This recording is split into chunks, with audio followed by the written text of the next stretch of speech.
Welcome to BGC Beloved Podcast, where God's grace revealed. Good morning, beloved! Praise report! Patuloy na pinagpapala ang ating gawain sa WCC. Amen! Madaming mga estudyante o mga kabataan na patuloy na tumatanggap sa ating Panginoon. Akala natin kilala na nila si Kristo, pero marami pa palang hindi pa rin talaga nakakakilala ng lubusan sa ating Panginoon. Kaya salamat sa buhay ng nangungunang pastor na pumupunta sa WCC, kay Pastor Martin at kay Pastor J. Amen. Kahit na nagbibigay sila ng oras, no? Araw-araw, hindi halos araw-araw pala, 3 times a week, no? 3 times a week. Kaya salamat sa Panginoon at marami tayong naaabot na mga kaluluwa pa, no? Kaya last week, tinalakay natin, tinapik natin ay ang about yung typology, no? Yung Passover. Today, pagpapatuloy natin yung message na ito, no? Yung typology. Paano ba natin nakikita si Jesus Christ sa Old Testament? Now, doon po sa mga hindi naka-attend or kung gusto pa ninyong makinig, meron po tayong podcast. Maririnig po natin yan sa YouTube, sa Spotify, at saka sa Apple. Yan. Balikan nyo po yun. Maganda. Maganda po yung balikan natin yung mga, minsan nakikinig kayo ngayon, tapos yung pala meron kayong na-miss, pag napakinggan nyo ulit, uy, hindi ko ito napakinggan last week Tapos nagre-reveal sa inyo ang Panginoon. So pakinggan po natin. Lalo na po ngayon, part 2 na po tayo. So ang title po natin ay The Shadow of Christ in the Old Testament, part 2. The Feast of the Passover and the Feast of Unleavened Bread. So let's commit this to the Lord. Panginoon, marami pong salamat. Nagkatipon po ang lahat dito upang makinig ng inyong mensahe. Banal na Espiritu, kayo po, Panginoon, ang kumilos sa bawat isa. Hayaan niyo po mabuksan ang aming spiritual ears and eyes para maintindihan po ang mensahe niyo po ngayon. Tinataas po namin itong gawain na ito sa inyo. Itago niyo lamang po ako sa inyong likuran. Gamitin niyo lang po ang aking bibig upang ipahayag ang mensahe niyo po sa lahat. Maraming pong salamat. Kayo ang mapapurihan sa pangalan ng iyong anak na si Jesus. Ang lahat ay magsabi ng Amen. Now, moving on, ano po ba yung connection ng Old Testament sa New Testament? Sa Old Testament, Christ concealed. Ano yung concealed? Secret or hidden, shadow. No? Kumbaga hindi pa lubusang nahahayag. Mababasa natin yan sa Hebrew chapter 10 verse 1. Sa New Testament naman, Christ revealed, hinayag na yung katotohanan, yung reality. Mababasa natin yan sa Colossians chapter 2 verse 16 to 17. Now, last week tinalakay natin ang Passover. No, yan yung ating kinuhang story sa Old Testament. Now, ano ba yung mga quick review lang po ito? Ano po ba yung mga instruction ni Lord sa Passover? So, sa Old Testament, God instructed the Israelites to select 1-year-old lamb or goat without blemish. Lamb na walang, kumbaga flawless. No, sabi diyan sa Exodus chapter 12 verse 5. Ngayon sa New Testament, ito na yung reality. Sino po ang Lamb of God? Si Jesus. Mababasa natin yan sa John chapter 1 verse 29. At sabi nga sa 1 Peter chapter 1 verse 19, the precious blood of Christ like that of a lamb without blemish or spot. So, sa Old Testament, shadow. Tapos ang reality, nasa New Testament, which is Jesus Christ. Next. Instruction of the lamb, no? The lamb will be slaughtered without breaking any of its bone. Hindi mababali. Exodus chapter 12 verse 46. Sa New Testament, soldiers did not break Christ's legs. No, sa John chapter 19 verse 33. Naalala niyo kung bakit hindi binali ng soldier yung tuhod? Naalala niyo pa ba? For the sake ng mga wala rito nung Sunday, kaya hindi binali yung legs ni Jesus Christ kasi nakita ng soldiers, patay na si Jesus Christ. Yung dalawang nakapako doon, nakita ng soldier buhay.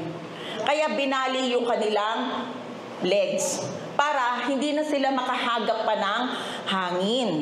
Natatandaan niyo no, isang linggo? Kasi sa sobrang bugbog na katawan nila, kailangan nilang umano ng hangin. Tumataas yung kanilang paa. Di ba may tuntungan na ganyan yung cross? So itataas nila yung paa nila para hihinga silang ganun. Para kasi kinabukasan nun, nung binugbog sila, special Sabbath. Pag special Sabbath, dapat wala nang nakapako doon sa krus.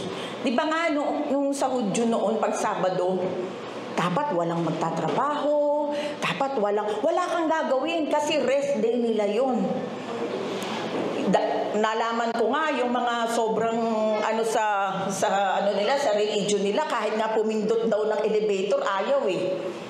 Ewan ko lang kung exadyon. Pero ganun talaga, rest day nila, kinabukasan dapat wala kang gagawin. So kailangan ibaba lahat ng mga nakapako sa krus. Kaya pag tingin nila kay Jesus Christ, wala nang hininga si Jesus Christ. So hindi nabali yung paa niya. Yun. Sa Old Testament, hindi binali yung isasakripisyong lamb. Si Jesus Christ hindi rin binali. Galing, no?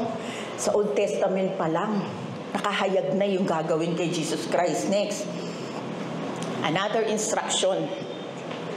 Sabi dyan sa Exodus chapter 12 verse asa na ba? Ito pala. They apply the blood of the lamb on doorpost. So yung kakainin nilang lamb, yung pinatay nilang lamb, yung dugo nun ilalagay sa doorpost. Ilalagay yung dugo sa hamba ng pinto. Bakit? It is a sign for the destroyer or the angel of death to pass over. Ibig sabihin, lalagpasan yung bahay na yon.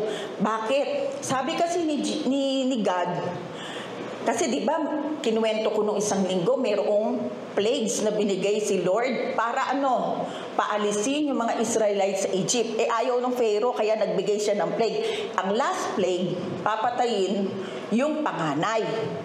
So pag nakita yung dugo doon sa doorpost, lalagpasan, pass over nung angel of death, yung destroyer. Oy! Teka, meron itong covenant kay Lord, yung gano'n, no? Yung dugo, lalagpasan ko siya. Pass over. Sabi dyan, Exodus chapter 12 verse 7 at saka 13, sabi, it is a sign for the destroyer to pass over the house to prevent firstborn death. Ngayon, sa New Testament, for Christ, our Passover lamb, has been sacrificed. So, sinakripisyo na si Jesus. Ngayon, nung sinakripisyo si Jesus, binugbog, tumigis ang kanyang dugo. Sabi diyan, by His blood, our redemption is secured forever. Kung noon, yung lamb, ipapass over lang. Saglit lang yun. Yung gabi na yun, pinas over sila. Pero si Jesus Christ, dahil sa kanyang dugo, we are forever secured. Kasi isang beses lang ipinako si Kristo sa krus at pagka nanampalataya ka, forever na yun. Kaya may forever kay Jesus Christ. Kung walang forever sa tao, sa Diyos meron. Amen? So another instruction. Ito na yung kasunod. Exodus chapter 12 verse 8 to 9. The same night, they are to eat the meat roasted over the fire along with bitter herbs and bread made without yeast. Unleavened bread ang tawag doon. Sabi doon, yung gabi din daw na yon, kakainin nila yung meat nung lamb. No, kailangan naka-roast sa fire. Kumbaga yung iihaw sa fire. Alam niyo po ba ano ibig sabihin nun? Bakit hindi pinakuluan? Di ba, pwede naman pakuluan na lang. Sarap yun, parang nilaga. Pero hindi pinakuluan. Roasted in fire. Bakit? It depicts judgment. Di ba ang impyerno? Fire? Tama? So, judgment yun. So, inano yun? Finire. Yung laman ng lamb. With bitter herbs. Bakit with bitter herbs? Ginudge na yung sin doon. Bitter herbs. Ano ba yung bitter? Mapait. Kapag ikaw ay galit, kapag ikaw ay stress, ano ang damdamin mo? Bitter ka naman. Kasama yun. So, hindi lang yung kasalanan, pati yung damdamin mo. Kasama yun. Kasama sa Passover. And, yung naka-highlight, bread made without yeast. Ano ba yung yeast? Pampaalsa, lebadura. Pampaalsa. Meron pong ibig sabihin yung lebadura. May ibig sabihin yung pampaalsa. Bakit walang pampaalsa? Mamaya, sagutin natin yan. Sabi dyan, do not eat the meat raw or boiled in water, but roast it over a fire with head, legs, and internal organs. Lahat-lahat yun. Ibig sabihin, internal organs lahat. Kakainin yun. Do not leave any of it till morning. If some is left till morning, you must burn it. Walang matitira. Ibig sabihin, ginudge na yung kasalanan natin, walang matitira. Amen? Walang matitira. Inano na doon pa lang, shadow pa lang yan. Okay. So, dahil nga niligtas ni Yahweh, yung mga Israelites sa Egypt, ginawa na itong feast o holiday. Ginawang holiday ito para ma-commemorate o maalaala kasi 'di ba usually nagiging forgetful yung tao kapag may ginawang kabutihan. Usually tayong mga tao pag may ginawang kabutihan yung iba, ano nangyayari? Minsan nalilimutan natin na meron palang ginawang kabutihan yung iba. Kaya ang Lord, para hindi makalimutan ito, pinutos na gawing feast o holiday. Ang Passover at saka ang sinundan kinabukasan ng unleavened bread. So, dalawa. Passover, sinundan ng unleavened bread. Basahin natin. Feast of Passover. Ito yung utos ni Lord. Deuteronomy chapter 16, verse 1 and 3. In honor of the Lord your God, para daw ma-honor, celebrate the Passover each year. So, taon-taon daw i-celebrate. In the early spring, in the month of Abib, for that was the month in which the Lord your God brought you out of Egypt by night. So, sabi, taon-taon i-celebrate nyo yan. Each year. Sabi ganyan. So, tignan natin yung sa unleavened. Eat it with bread made without yeast for 7 days. So, 7 araw, 1 linggo. The bread you eat must be made without yeast as when you escape from Egypt in such a hurry. So, nagmamadali sila dun Alam nyo, nakatuck-in sila. Nagmamadali. Nakahawak na. Bakit? Passover. So, parang nagde-depicts ng rapture. Kaya tayo laging ready. Anytime pwedeng mag-rapture. Yes. Amen. Amen? Hindi natin alam kung kailan tayo ira-rapture ng Panginoon. Imminent yun. Pwedeng mamaya, pwedeng ngayon. Basta lagi tayong ready. So, sabi dito, eat this bread, the bread of suffering. Ano daw yung bread na yun? Bread of suffering. So that as long as you live, you will remember the day you departed from Egypt. So, ano ba yung bread na yun? Bread of suffering. Kanino kayang suffering? Okay. So, next. Tingnan natin yung Last Supper. On the first day of the festival of unleavened bread, when the Passover lamb is sacrificed, Jesus' disciples asked him, where do you want us to go to prepare the Passover meal for you?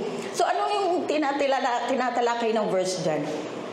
Si Jesus Christ mismo at ang mga disipulo niya, sinelebrate yung Passover, yung unleavened bread. sinelebrate niya. Kaya sinabi dyan, nung daw yung Passover na sinacrifice, si Jesus, yung disciple niya, tinanong siya, saan tayo magpe-prepare ng Passover meal? Nakuha ninyo? So, ibig sabihin, si Jesus Christ mismo, sinelebrate yung Passover. Pero siya yung magiging Passover natin. Sabi ganon. Alam niyo po ba, naghanap, sinabi ni Jesus, pumunta kayo roon. So, nakahanap sila ng upper room, no? Para i-celebrate yung Passover at saka unleavened bread. So, sabi diyan ni, next slide, sabi diyan ni Jesus Christ, Luke chapter 22 verse 19 to 20. Anong ginawa ni Jesus Christ nung Passover na yon? Nasa upper room sila. Nasaan sila? Upper room. Okay, so sinelebrate nila. Sabi ganon. And he took bread. Si Jesus Christ. And he took bread. Yun yung walang pampaalsa na bread. Yung kinakain natin. Walang pampaalsa yun, kaya flat. Okay, he took bread, gave thanks, and broke it, and gave it to them, saying, Sinabi ni Jesus, this is my body, given for you. Do this in remembrance of me. So, inutos ni Jesus na gawin yung ginagawa natin. Yung bread. Mismo si Jesus inutos. Bakit? Yun daw bread na yun, nagsisimbolize ng kanyang katawan. So, anong feast yan? Feast of Unleavened Bread. Pagkatapos ng Passover, anong sumunod na feast? Unleavened Bread. Okay, next. Pagkatapos naman ng bread, sinabi niya, in the same way. So, dito parang sinasabi na ni Jesus na isa-sacrifice siya. In the same way, after the supper, he took the cup saying, this cup, diba, meron tayong hawak kanina, is the new covenant in my blood, which is poured out for you. New covenant. Kasi, kung tayo ay nandoon pa sa mga kautusan noon, actually, hindi atin yung kautusan na yun sa Hudyo. Pero sa konsensya natin, meron tayong mga bagay na, hindi mo gawin yan, bawal yan, gawin mo to para mapalapit ka sa Diyos. Nagagawa ba natin na 100% yun? Kailangan ganito ang suot mo. Kailangan lagi kang ganun manalangin. Diretso ka lang, ganyan ka lang. Ayan. Holy na ako, Lord. Holy na ako. 100% magagawa ba natin yon? Okay. Kaya nga, si God na mismo ang nagbigay ng solusyon doon sa mga bagay na hindi natin kayang perpektuhin. Amen? At Diyos mismo ang nag-alay ng buhay niya. Kasi ang tao hindi kaya talaga. Hindi talaga. Kaya nga, yung Old Testament o yung Old Covenant, inobsolete na. Why? Hindi kayang sundin ng tao yung kautusan. Amen? Kahit nga, sabihin mo, di ba, huwag kang, do not covet thy neighbor's good. Kung baga, huwag kang maiinggit. Pag nakikita ka, ang ganda ng sapatos mo. Ganda. Galing. Selos ka na kagad, di ba? Di ka na perfecto nun. Pero sa New Covenant, ginawa ng Diyos maging perfecto tayo. Saan? Ano pinambayad niya? Blood. Dugo ni Jesus Christ. Kaya nga yung doorpost, yung dugo doon sa hamba, napakahalaga. Bakit? Passover. Hindi na tayo huhusgahan pa ng Panginoon. Amen? Now, ang bread, tumutuko yan sa suffering ni Jesus. No? Kaya tayo nagko-communion, inaalala natin kung ano yung ginawa ng Panginoong Jesus, ano yung sakripisyo niyang ginawa sa krus. Okay. Noon, niligtas ng Diyos ang mga Israelites sa Egypt. Ano ba ibig sabihin ng Egypt sa atin? Sa New Testament, ano ba? Ang Egypt, nagre-represent ng mundo natin. Mundo natin na punong-puno ng ang gulo. Mundo na punong-puno ng sakit, punong-puno ng sakit. Magkaiba yun ha, sakit, yung sakit, yung sakit sa katawan. Yung sakit, yung nararamdaman mo, tsaka yung hirap. No, parehong spelling pero magkaiba ang pagkabigkas at magkaiba ang meaning. Sakit at sakit. Yun yung Egypt. Kahit na alam nyo, kahit yung mayayaman, kala nyo, walang problema, meron din. So, walang perpekto. Yun ang ibig sabihin ng Egypt. So, niligtas ng Diyos ang mga Israelita sa Egypt. At tayo din. Niligtas ng Panginoon sa hirap, sa sakit ng mundong ito. Amen? John chapter 5 verse 24, very truly I tell you, whoever hears my word and believes him who sent me has, may tatlo diyang pangako. Ano daw? Eternal life. Meron na tayong buhay na walang hanggan. Will not be judged but has crossed over from death to life. Hindi na tayo husgahan kasi tapos nang hinusgahan ng Panginoong Hesus. Yung ating kasalanan, nung siya'y nakabayubay sa krus ng Kalbaryo, lumipat yung kasalanan natin sa kanyang katawan. Yun yung sinasabing divine exchange. Yung kasalanan natin lumipat sa kanyang katawan, kaya nahusgahan na doon. Kaya nga yung Father, yung God the Father, kung mababasa niyo, bakit tumalikod? Di niya makita si Jesus Christ. Ayaw niyang tignan. Bakit?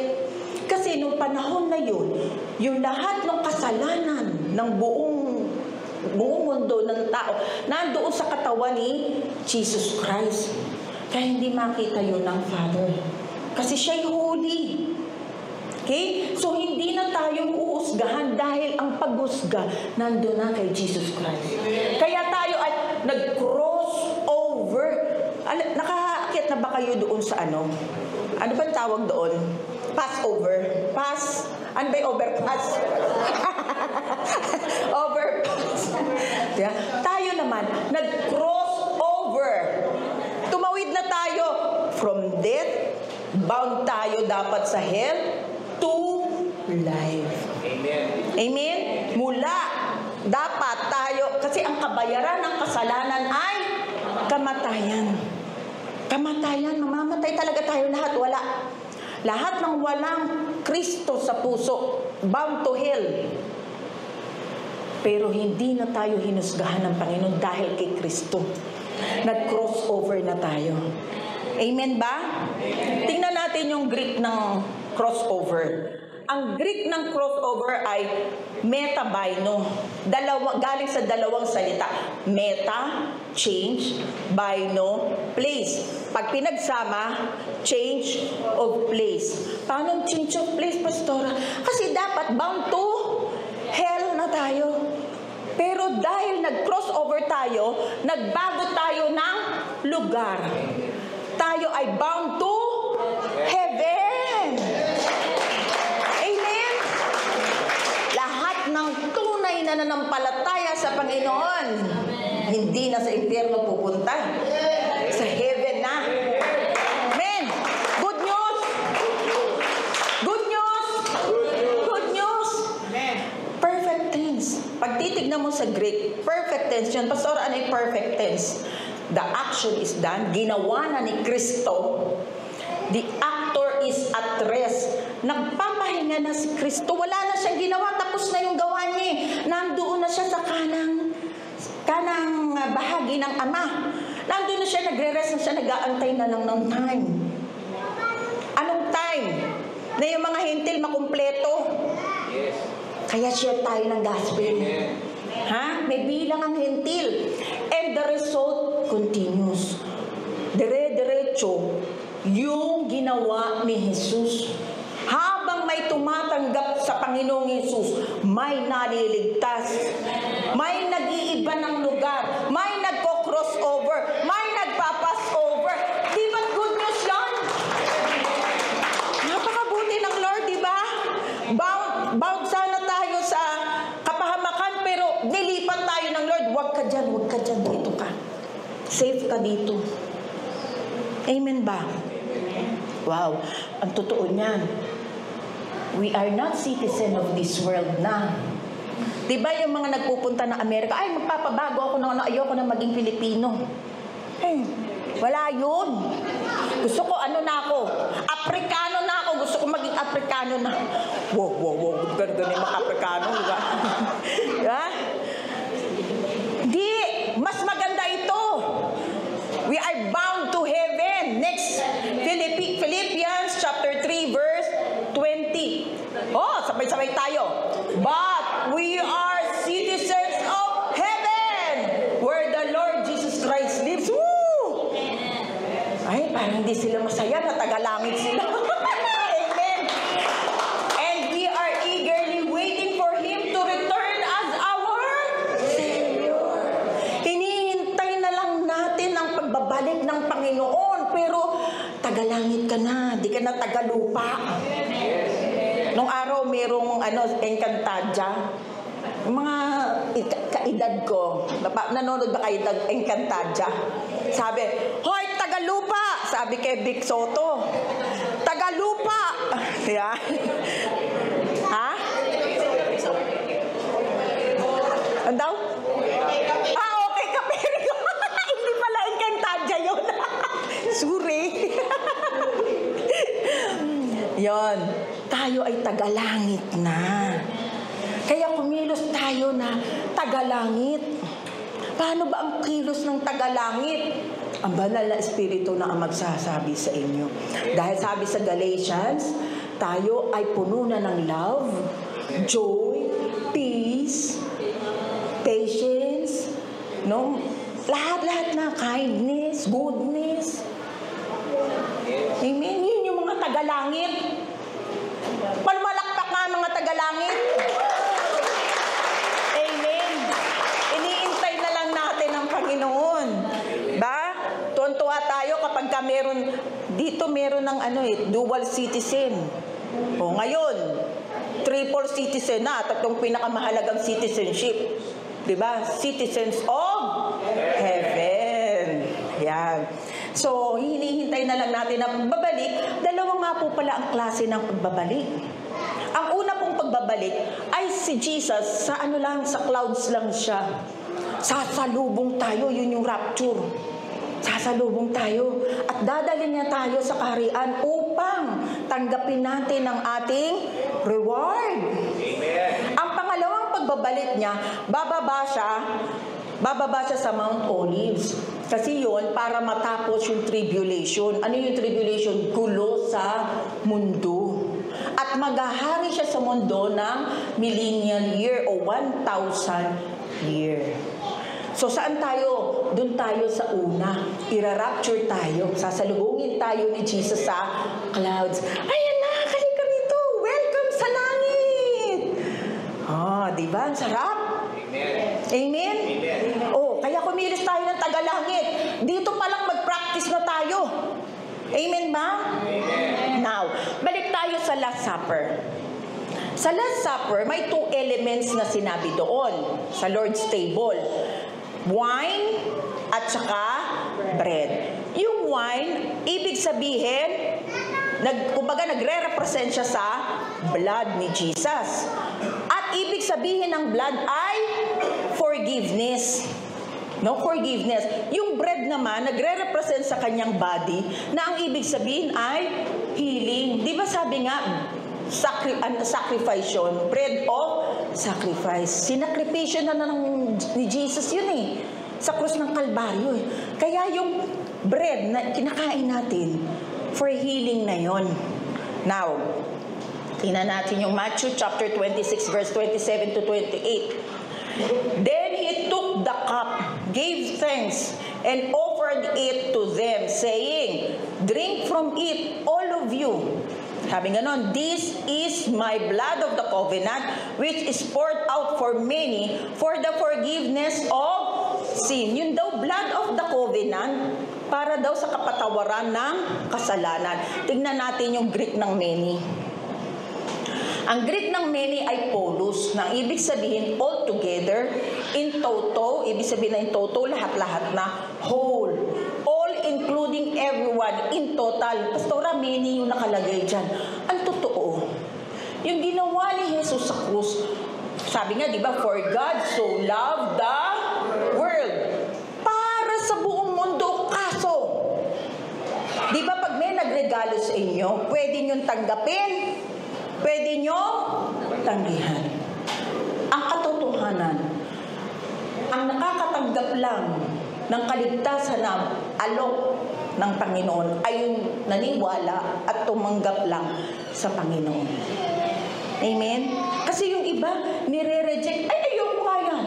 Dito na ako, andado, sagrado, wala nang makakabali, dito lang ako. Nireject. Yung relationship, yung alok na kaligtasan ng Panginoon. Pero para sa lahat yun eh. Kasi yung mga tao ang nagre-reject, hindi ang Lord. Amen? Amen. Amen. Now, tingnan natin dito sa Ephesians chapter 1 verse 7. In Him we have redemption through His blood, the forgiveness of sins according to the riches of His grace. Tagalog. Tinubos tayo ni Kristo sa pamamagitan ng Kanyang dugo. Paano tayo natubos? Paano tayo natubos? Sa pamamagitan ng Kanyang dugo. Pinatawad na ang ating mga kasalanan. Ganoon kasagana. Sobrang sagana ang Kanyang kagandahang loob. Sobrang laki. Sobrang dami. Sobrang lawak ang biyaya ng Panginoon. Hindi tayo qualified, pero ginawa niya tayong qualified. Dahil kay Kristo. Alam niyo ang covenant na to, hindi na Diyos sa tao. Dahil yung Old Testament, Diyos at tao. Hindi ma-perfect ng tao. Kaya itong New Covenant, Diyos sa Diyos. Ang Diyos Ama at Hesus Kristo, sila yung nag-covenant. Kaya tayo aangkas lang sa biyaya ng Panginoon. At kapag umangkas ka sa biyaya ng Panginoon, carry ka na ni Jesus. Hindi ka na mapapahamak. Amen? Amen. So next, Luke chapter 22 verse 19 to 20. Kasi ito yung ating topic ngayon, unleavened bread. Magkasunod kasi yan, Passover at saka unleavened bread. And He took bread. Ibig sabihin yung bread na walang pampaalsa, gave thanks and broke it and gave it to them, saying, kanina yung cup, ngayon itong bread, this is my body given for you. Do this in remembrance of me. Ano ba ibig sabihin ng bread talaga? Alam niyo po, ang Bible, yung mga tanong natin na yan, makikita din natin sa Bible. So tignan natin kung ano ang meaning ng bread. 1 Corinthians chapter 5 verse 8. Therefore, let us keep the festival. Sabihin, gawin daw natin. Di ba kanina ginawa natin? Akala nyo ba ritual yun? Hindi yun ritual. Utos yun ng Panginoon na gawin natin hanggang sa pagbabalik niya. The festival yun, holiday yun. Sabi ganon, therefore let us keep the festival not with the old bread leavened with malice and wickedness, but with the unleavened bread of sincerity and truth. O ano ibig sabihin na leavened bread? Malice and wickedness. Ito yung mga self-righteousness natin, yung mga kayabangan natin, yung mga kalokohan natin, yung mga maling iniisip natin, yung sama ng ugali natin. Yun yung representation ng leavened bread. Ano naman ibig sabihin ng unleavened bread? Sincerity and truth. Sino lang ang meron yan? Si Panginoong Hesukristo lang, si Lord lang. Amen? Kaya nagre-represent yung unleavened bread na yun kay Jesus Christ. O Tagalog, para mas maintindihan natin ng lubos. 1 Corinto 5:8. Kaya't ipagdiwang natin ang Pasko, yung Passover, Pasko sa Tagalog, hindi sa pamamagitan ng tinapay na may lumang pampaalsa na kasamaan at kahalayan. Sino ba yung meron dyan? Sino ba yung pampaalsa? Yabang, pride. No? Tao yun. Subalit sa pamamagitan ng tinapay na walang pampaalsa, ang tinapay na kalinisan at katapatan. Yan ang kay Jesus Christ. Diyan tayo umaangkas. Amen? Kapag ang tao kinakain, di ba pag tayo kumakain, halimbawa, prutas at saka gulay, pag kinain natin yan, di ba, nguyain, lululun, tapos dadigest, tapos kukunin yung nutrients. Ano nangyayari doon sa pagkain? Nagiging bahagi ng ating katawan. Ngayon, yung kinakain nating ostya, sino daw ang nagre-represent nun? O anong sinisimbol nun? Yung body ni Jesus Christ. No? Ibig sabihin, pag kinain natin iyon, kaya nga simbol pag kinain natin iyon, nilulun natin iyon, na-digest dito, ano nangyayari? Nagiging kabahagi natin yung kinain nating unleavened bread. So, ano ibig sabihin nun? Kaya ang ostya, tinatawag na healing bread. Bakit? Nagre-represent sa bugbog na katawan ni Jesus. At dahil yung kanyang mga, lahat ng mga sacrifices niya doon sa krus, pinagtagumpayanan niya. Ang sabi, ito ang aking katawan. Diba? Na inihahandog ko para sa inyo, para tayo ay gumaling. Diba pag umiinom ka ng gamot, bakit ka umiinom ng gamot? Bakit ka umiinom ng vitamins? Vitamins para lumakas ang katawan mo. Bakit ka umiinom ng gamot, mga maintenance? Para hindi ka high blood din. O para yung sugar mo makontrol. O umiinom na antibiotic para mampapuksa yung mga virus o mga bakterya na nasa loob ng katawan mo. Sa pananampalataya, napakahalaga, kumain tayo ng simbolo ng Panginoong Hesus, yung bread. Na kapag iyon, pumikit ka, hawak mo yung bread, ini-imagine mo yung sakit mo. Halimbawa, meron kang sakit, ini-imagine mo, lumipat doon habang si Kristo'y nakabayubay sa krus. Gawin ninyo yun, tuwing nagkukommunyon. Habang nakabayubay si Hesus Kristo sa krus, imagine ninyo lahat ng sakit nyo habang kinakain nyo yung ostya, yung unleavened bread, lumilipat yung sakit nyo sa duguang katawan ni Jesus. Amen? Yung pananampalataya ng Panginoon na nilagay sa loob ng born-again spirit mo gagana, gagaling ka. Gagaling ka. May immediate, may dahan-dahan, pero sure ang Lord sa promise niya, pinagaling ka niya. You are the healed of God. Magaling ka na dyan na yan sa born-again spirit mo Kailangan lang mag-renew ka ng mind. Pinagaling na ako ng Panginoon Hindi na yan pwede sa akin yan. Nire-reject ko yan sa katawan ko. Alis, alis, alis. Ako'y pinalakas, pinalusog ng Panginoong Jesucristo. Amen? Amen? Naiintindihan po ba natin? Hindi ritual. Mahalaga po yung ginagawa nating Santa Cena. Amen? Now, tingnan natin next verse. Mark chapter 7 verse 27. First, let the children eat. Ito yung meaning pa ng bread. Bakit sinasabing healing bread? O ito yung example. Sa Bible din tayo kukuha ng example. Kasi ang Bible, doon din tayo kukuha ng mga answer sa question natin. So ito, merong isang nanay na humihingi ng tulong kay Jesus. Siya ay isang Greek, Syrian, Phoenician.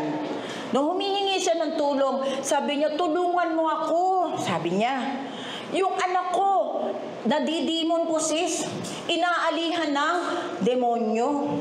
Ang sagot ni Jesus Christ ito, Mark 7:27. First, let the children eat all they want. Yung sinasabing children dyan, kasi mataling haga ito Ang sinasabing children dyan ni Jesus, yung mga Hudyo. Sabi dyan, first, let the children eat all they want, he told her, sinabi ni Jesus. For it is not right to take the children's bread. Hindi daw po pwede na yung bread daw ng children. And toss it to dogs, ibigay sa mga aso. Ay, teka muna. Ba't naman ganun si Jesus Christ? Tinatawag na dogs yung mga hindi Jews. Hindi. Ganito lang yun. Pag ba sinabing nekos, sino nasa isip nyo? Ha? Nekos. Sino nasa isip? Indian. Tama. Alam nyo, mga Hudyo, pag sinabing dogs, ibig sabihin, hindi nila kauri. Hindi Hudyo. Gentile. Nakuha? Okay, so ganun yun. Yun. Ang tawag nila sa mga hindi Hudyo ay dogs. Sabi ng babae, Lord, she replied, even the dogs under the table eat the children's crumbs. Sabi niya, Lord, kahit naman hindi po ako Hudyo, yung mga mugmog, kukunin ko yan. Gumaling lang yung anak ko. Alam niyo po ba? Sabi ni Jesus, di ba sabi ni Jesus, alam niyo ba, pumunta dito si Jesus para i-fulfill ang kautusan. Para muna siya sa mga Hudyo. Pero alam niyo, dahil sa faith nung babae, meron na kasi siyang naririnig, nalagyan niya siya ng faith eh. Alam niya, si Jesus Christ nagpapagaling at nagpapaalis ng demonyo. Alam niyo ba, sabi ni Jesus, what a great faith! Ang galing naman ng pananampalataya ng babae na to. Alam niyo kung ano ginawa ni Jesus Christ? Mark 7:29-30. Then he told her, sabi ni Jesus Christ, for such a reply, you may go. The demon has left your daughter. She went home and found her child lying on the bed and the demon gone. Sabi niya, galing naman ng pananampalataya ng babae ito. Dahil dyan sa sagot mo, sabi niya, sige na, uwi ka na. At mawawala na ang demonyo doon sa anak mo. Pag uwi ng babae, magaling na nga yung anak niya. Hindi na demon possessed. Galing, no? Alam nyo, si Lord, hindi siya bound ng time and space. Siya ang Lord ng time and space. Sinabi lang niya yon. Space, ang layo. Pero gumaling yung anak niya. Amen? Kahit na anong pinagpe-pray mo kay Lord, kahit ikaw, may pag-pray mo naman ako, ang layo ng kapatiran. Pag-pray mo naman ako, nag-pray ka kay Lord. Si Lord makikinig. Sasagutin yung prayer na yon. Ngayon, nakikita ni Lord, di ba yung tubig, ginawa niyang wine? Di ba ang paggawa ng wine, it takes years para maging masarap na wine?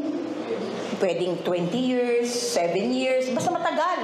Pero alam niyo yung first miracle ni Jesus? Di ba yung sa wedding of Cana?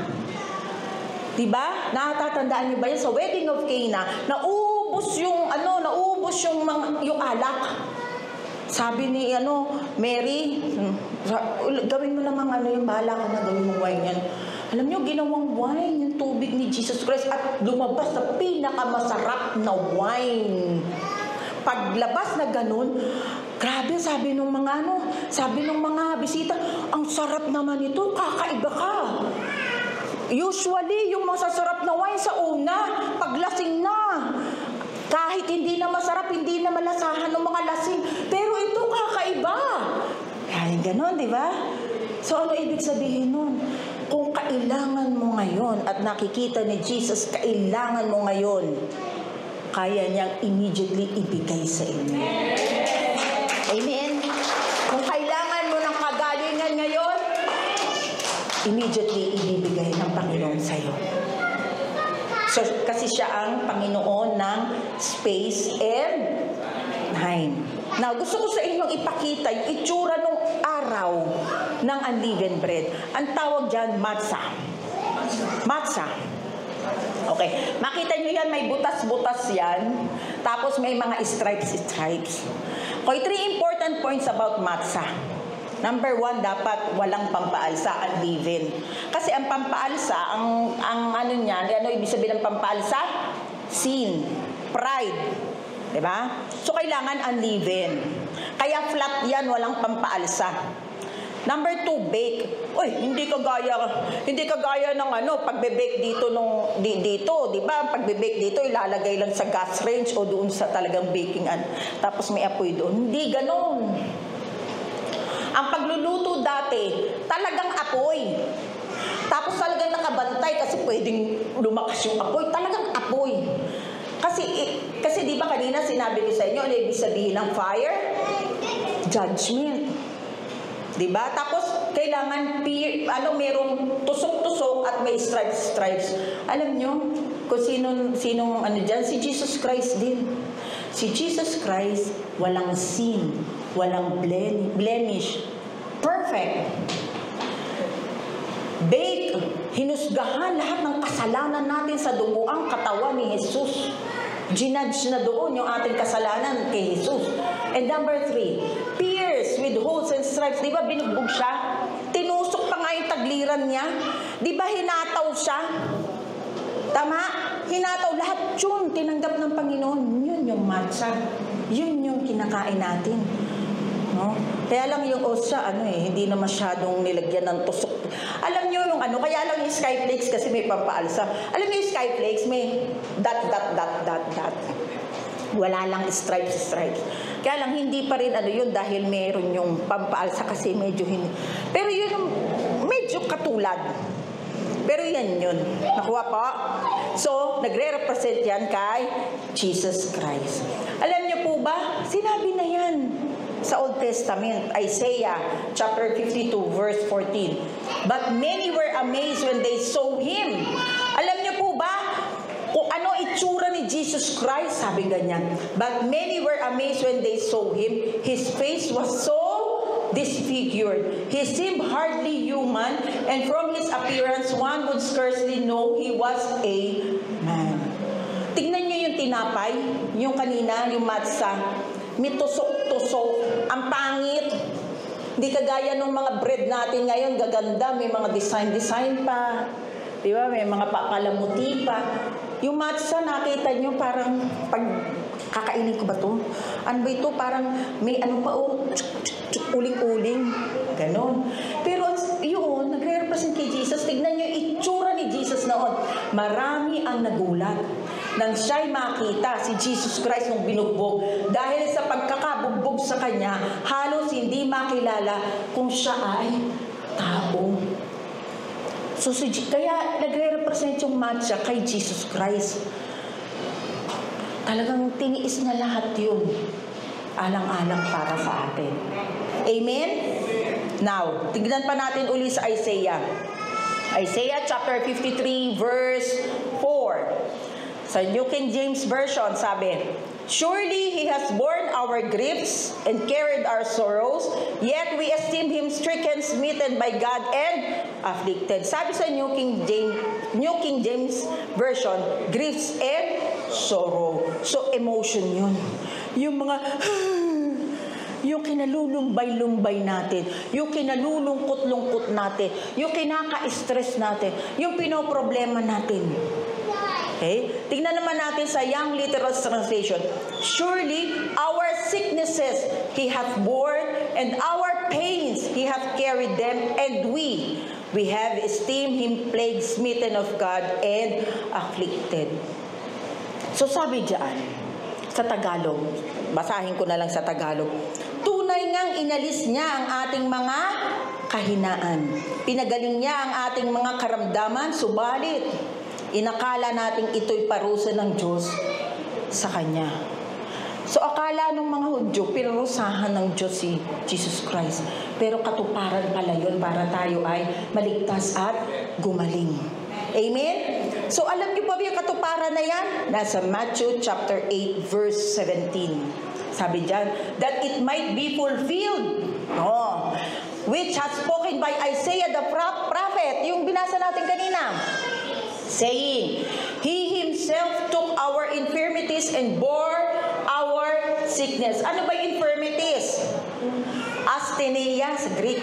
Ibig sabihin, kung mahina ang pangangatawan mo, dinala na yan ni Kristo.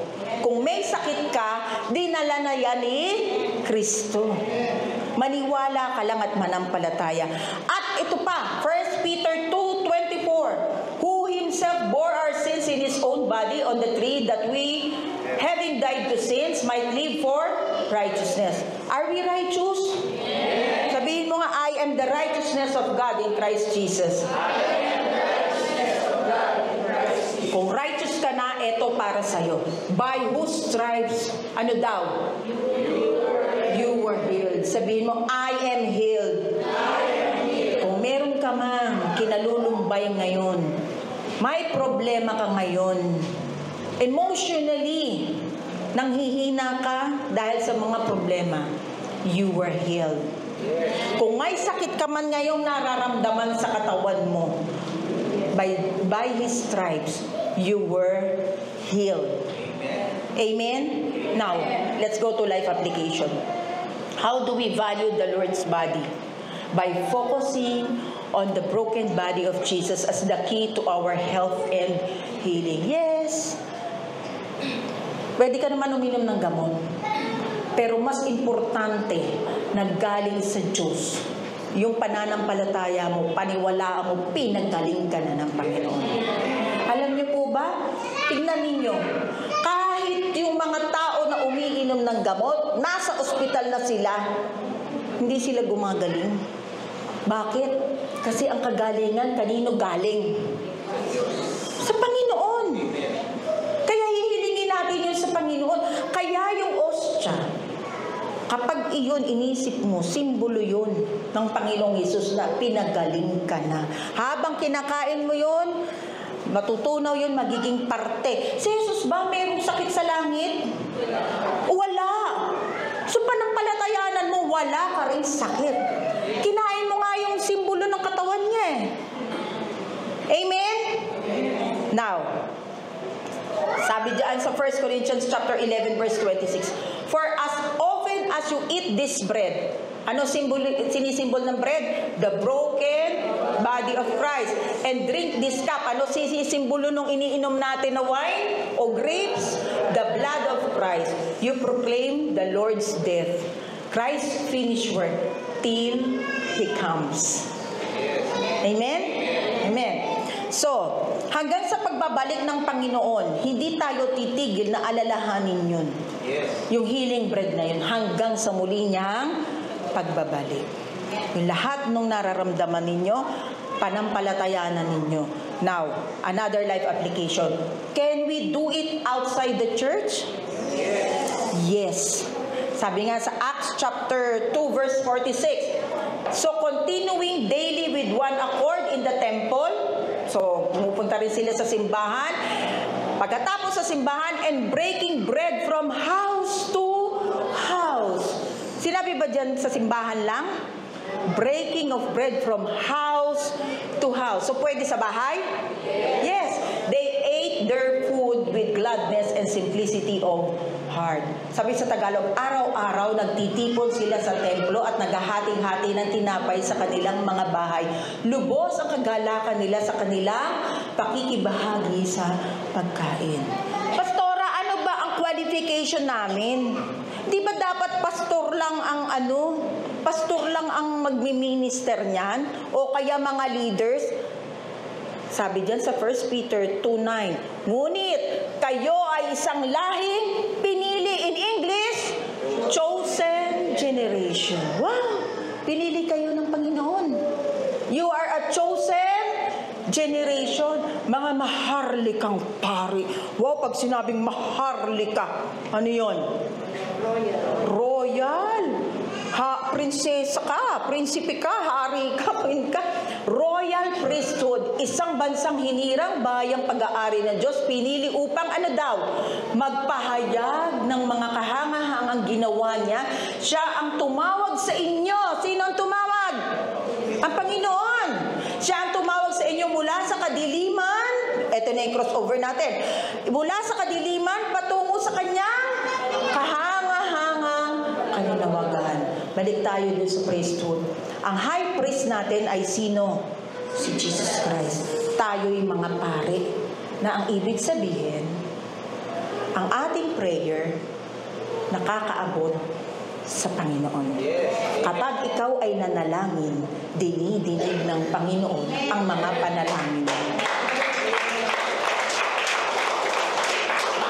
Amen. Kaya,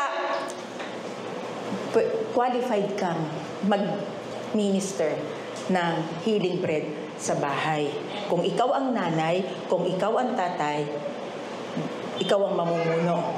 Kung wala si nanay, wala si tatay at hindi marunong, ikaw ang kuya, ikaw ang ate, ikaw ang mamumuno. Amen? Sabi doon sa 2 Corinthians chapter 1 verse 21, now it is God who makes both of us and you stand firm in Christ. Ano daw ginawa sa atin? He anointed us. Anointed ka na, kapatid. Anointed ka na, beloved. Ibig sabihin, katanggap-tanggap ka na sa Panginoon. Kaya qualified kang mag-minister o mag-lead ng communion sa bahay. So, hindi lang si Pastor Martin, hindi lang si Pastor G, o si Pastora Rebs, o ako, at ang mga leaders, kayo rin. You are a royal priesthood. You are anointed. Amen ba? Amen. Now, Pastora, hindi ako marunong. O sige, kung hindi ka pa marunong mag-pray, meron tayo sa Bible na susundan next.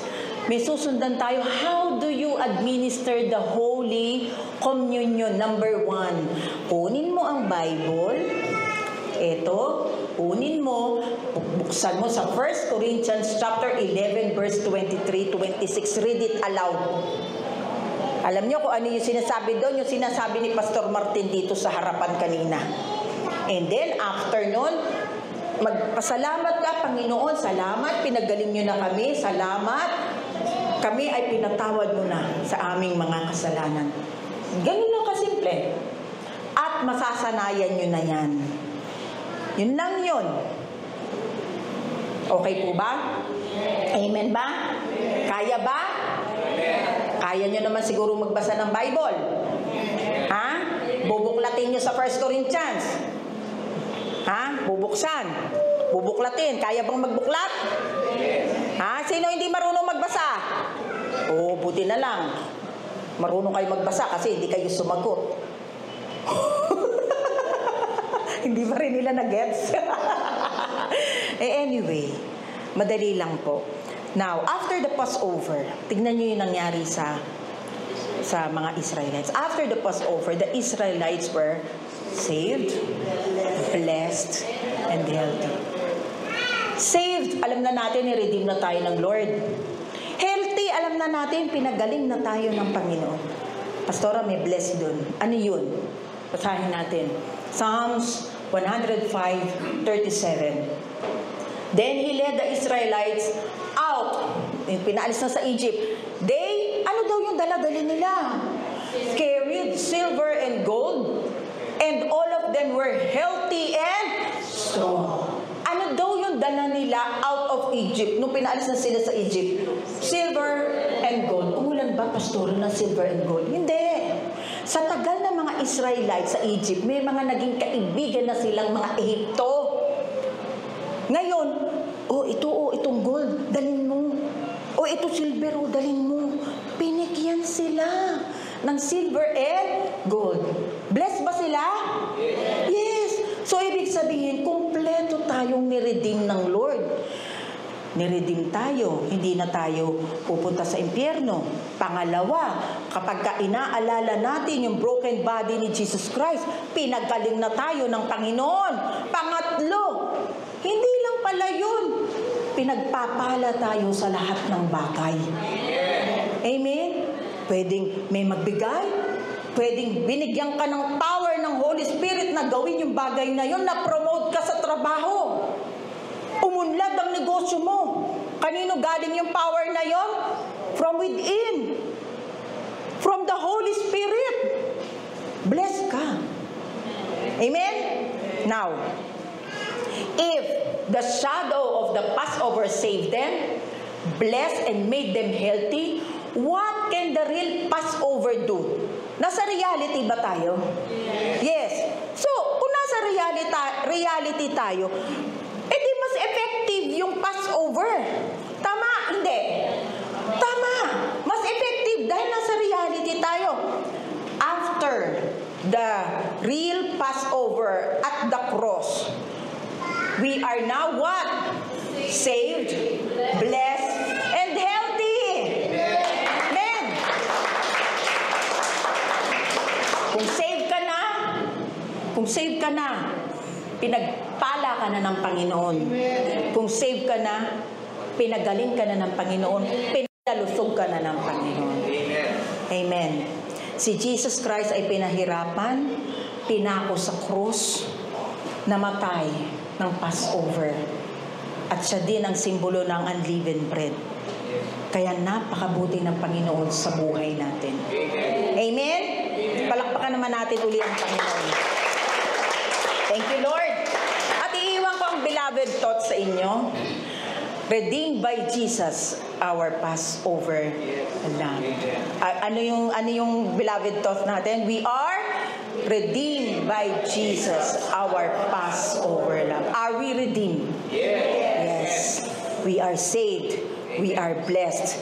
We are healthy. Amen. Salamat po. At kung may nakikita akong mga bagong mukha, kung maaari, samahan natin sila, yung mga bago na tanggapin ng Panginoong Hesukristo. Salamat sa pagpunta po ng mga bago dito.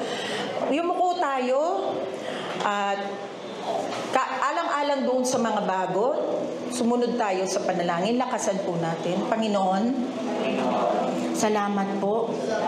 Kayo ang Passover Lamb namin. Sinacrifice niyo po ang inyong buhay para kami ay ma-redeem. Ang dugo niyo po ang naging bayad sa lahat ng aming kasalanan. Salamat po. Sa duguang katawan mo, ako po ay gumaling. Salamat sa lahat ng pagpapala. Panginoong Hesus, tinatanggap kita bilang tagapagligtas ko. Kayo na po ang maghari sa buhay ko. Salamat po. Isinulat niyo po ang pangalan ko sa aklat ng buhay. Ako na lang po ang mananalangin para sa lahat. Salamat, Panginoon. Thank you for dying on the cross. Thank you. Hindi po kayo umayaw. Hindi po kayo bumitiw kahit alam niyo po na mahirap ang gagawin niyo sa cross. Thank you. Iniisip niyo po kami. Iniisip niyo po ako, Panginoon, sa krus. Salamat sa pagmamahal mo.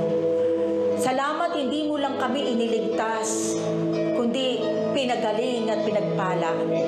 Thank you, Lord.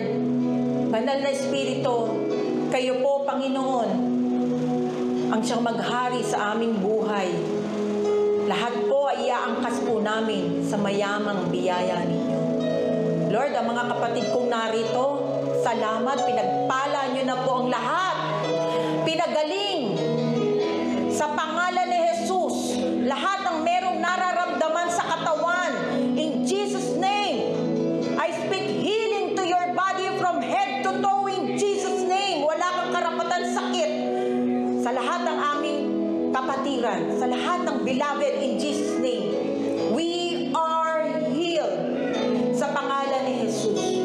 Ang lahat ng inaalihan ng demonyo sa isip na kung ano-ano ang pumapasok sa pangalan ni Jesus, pinalalayas ko ang lahat ng mga bulong ni Satanas in Jesus' name.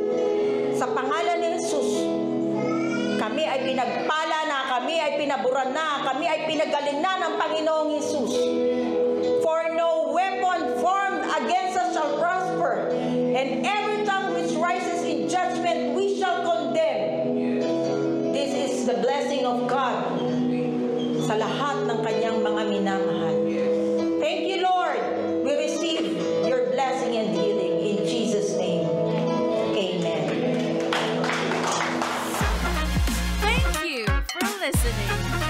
is BGC Beloved Podcast, where God's grace revealed.